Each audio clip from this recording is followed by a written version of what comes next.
وقت کے ضیاع کا ایک اہم ذریعہ ان لوگوں کے ساتھ بحث و مباحثہ ہے جن کا علم اور سمجھ بہت کم اور اندھا اعتماد بہت زیادہ ہوتا ہے۔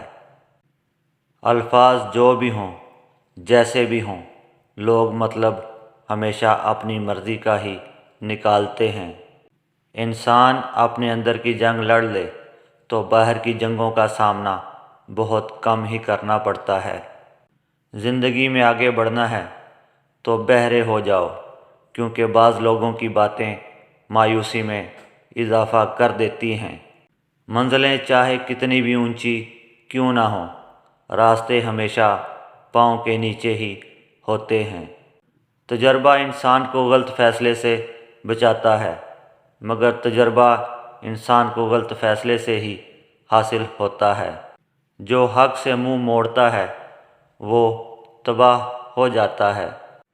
بے وقوف ترین انسان وہ ہے جو اپنی بد کلامی پر فخر کرتا ہے۔ کوشش کرو جس چیز کے لیے تم خود ترس رہے ہو کوئی تمہاری وجہ سے نہ ترسے، پھر چاہے وہ رشتے ہوں، خوشیاں ہوں یا سکون ہو۔ کسی انسان کا مکمل خاموش ہو جانا چیخ کر رونے کے برابر ہوتا ہے۔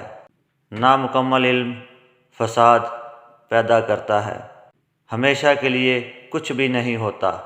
اپنے آپ کو دباؤ کا شکار نہ بنائیں۔ کچھ بھی ہو، کیسے ہی برے حالات کیوں نہ ہوں، وہ بدلیں گے، ضرور بدلیں گے۔ ایک مقصد کا حصول جس کا آپ نے طویل عرصے سے عہد کیا ہوا ہے، زندگی کی سب سے بڑی خوشی میں سے ایک ہے۔ اچھا سوچیں اور اچھا بولیں، کیونکہ بد زبانی اور بد کلامی دو ایسے عیب ہیں جو انسان کے ہر کمال کو زوال میں بدل دیتے ہیں۔ کبھی ہم وقت کو اور کبھی وقت ہمیں ضائع کرتا ہے۔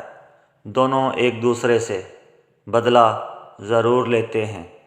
کبھی بھی کسی کو نیچی نظر سے مت دیکھو، کیونکہ تمہاری جو حیثیت ہے وہ تمہاری قابلیت نہیں، تم پر اللہ تعالیٰ کا کرم ہے۔ ہر مسئلے کے لیے کوئی نہ کوئی حل ضرور ہوتا ہے، اور اسی حل کی موجودگی کے احساس کا نام امید ہے۔ 4 بندوں کو اپنی زندگی سے دور کر دیں، جو آپ سے جھوٹ بولے، جو آپ کی عزت نہ کرے، جو آپ کو نیچا دکھائے، جو آپ کو دھوکہ دے۔ جانتے ہیں دنیا میں کون شخص آپ کی زندگی کو بدل سکتا ہے؟ ذرا آئینے میں جا کر دیکھ لیں۔ اپنے فیصلوں کے پابند رہیں، لیکن اپنا نقطہ نظر میں لچکدار رہیں۔